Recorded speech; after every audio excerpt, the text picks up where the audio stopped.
வணக்கம். நிறைய விஷயங்கள் ஒவ்வொரு நாளும் ஒவ்வொரு விஷயம் நடந்துகிட்டே இருக்கு. ஏதாவது ஒண்ணு நடந்ததுன்னா இன்னொரு விஷயம் மறைஞ்சு போயிடுது.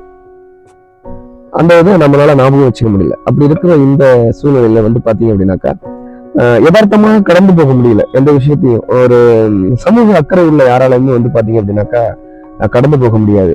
ஏதாவது ஒரு விதத்துல ஒரு விஷயத்தை நம்ம வெளிப்படுத்தணும் அப்படின்னு தான் நினைக்கிறோம். ஆனாலும் பாத்தீங்கன்னா அதுக்கான நேரமின்மை, குடும்ப சூழ்நிலைகள், வேலை வேலை வேலை அதிகமான வேலை பளு, இதெல்லாம் பாத்தீங்க அப்படின்னா நம்மள சரியான முறையில நம்மள நிர்வகிக்க முடியல. அதுவும் ஆண்களுக்கு சொல்லவே தேவையில்லை. கடைசி வரைக்கும் ஓடி ஓடி ஓடி ஓடி ஓடிக்கிட்டே தான் இருக்கணும். ஓடி ஓடி உழைச்சியும் நம்ம என்ன நிம்மதியை தேடணும்னு தெரியல. ஆனா எல்லாருமே ஒரு மன குமுறல் எல்லாருக்குமே இருக்கும். சில ஒரு ஒரு இடத்துல ஒரு சின்ன அநியாயம் நடக்கும்போது அதை தட்டி கேட்கணும் அப்படின்னு, அப்ப தட்டி கேட்கறதுக்கு கூட ஒரு நியாயம் தர்மம் பேசுறதுக்கு கூட இன்னைக்கு முடியல. ஏன்னா எல்லாருமே எப்படி என்ன அப்படின்னாக்கா, நீ யாரடா கேட்கறதுக்கு, நீ எதுக்கு இதுல இன்வால்வ் ஆகுது. நியாயம் தர்மம் என்பது யாரு வேணாலும் கேட்கலாம். எல்லாருக்குமான ரைட்ஸ் இருக்கு. இந்த உலகத்தில் பேச்சுரிமை எல்லாருக்கும் இருக்குதுன்னா கேட்கலாம். தவறான வார்த்தைகளை பயன்படுத்தாமல் நம்ம பதிவு பண்ணலாம் நம்மளோட.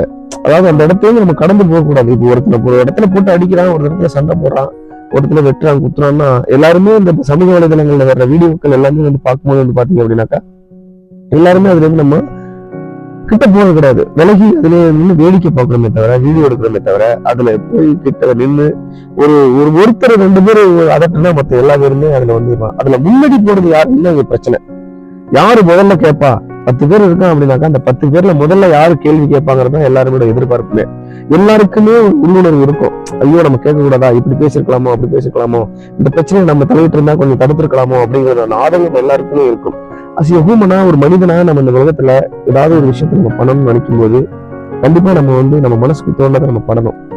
அப்படி ஒரு கட்டுப்பாட்டோட ஒரு பயத்தோட நம்ம வாழணும்னு நம்ம அவசியமான இது கிடையாது. எதுக்காக நான் சொல்றேன் அப்படின்னாக்கா, எல்லாருக்குமே ஒரு புரிதலை ஏற்படுத்தணும். ஒரு சின்ன விஷயங்கள் நடக்குதுனாலும் அதை நம்ம தட்டி கேட்கணும் அப்படிங்கறதான் எல்லாரோட உள்ளுணர்வா இருக்கணும் அப்படிங்கிறது என்னுடைய நோக்கம். நம்ம எதையுமே இன்னைக்கு கடந்து போறோம். நமக்கு நடக்கும்போது வேற ஒருத்தவங்க கடந்து போவாங்க. அதான் சொல்றேன். இன்னைக்கு யாரோ ஒருத்தருக்கு நாம வேடிக்கை பார்க்கிறோம், நமக்கு நடக்கும்போது இன்னும் பல பேர் வேடிக்கை பார்ப்பாங்க. அதுதான் உண்மையான நிதர்சனமான உண்மை. அதுல எந்த மாற்று கருத்தும் கிடையாது. அதனால ஏதாவது ஒரு சின்ன விஷயம் ஏதாவது ஒரு இடத்துல நடக்கும்போது உங்களோட எதிர்ப்பை பதிவு பண்ணுங்க. நீங்க எங்க பிரச்சனை பண்ணிக்கிட்டோம், மண்ணு கட்டிட்டோ நிக்கணும்னு அவசியம் இல்லை. உங்க எதிர்ப்பை நீங்க பதிவு பண்ணலாம். அதை நீங்க பதிவு பண்ணாம போகும்போது என்ன அப்படின்னாக்கா, ஒரு ஜெனரேஷன், ஒரு வாழ்வாதாரம், ஒருத்தரோட எல்லாமே கெட்டு போயிடுது. நமக்கு எது அப்படிங்கிறத இன்னைக்கு உதவி போற சூழ்நிலை தான் இருக்கு. இன்னைக்கு ஒரு நேரத்துல ரோட்ல சின்ன விஷயங்கள் ஏதாவது ஒரு அடிபட்டு கிடந்தா கூட போய் உதவி பண்ணணும் அப்படின்னு தோணும். இப்ப எல்லாம் யாருக்குமே தோன்றது கிடையாது. எதுக்குடா நமக்கு வம்பு அப்படின்னு நம்ம கடந்து போறோம். அதுதான் இன்னைக்கு உலகத்தினுடைய அழிவா நான் பாக்குறேன். நம்ம அப்படிதான் போயிட்டு இன்னைக்கு உலகம். ஏதோ உங்களோட ஷேர் பண்ணணும்னு தோணுது, அதனால அந்த மாதிரி பேசுறேன்.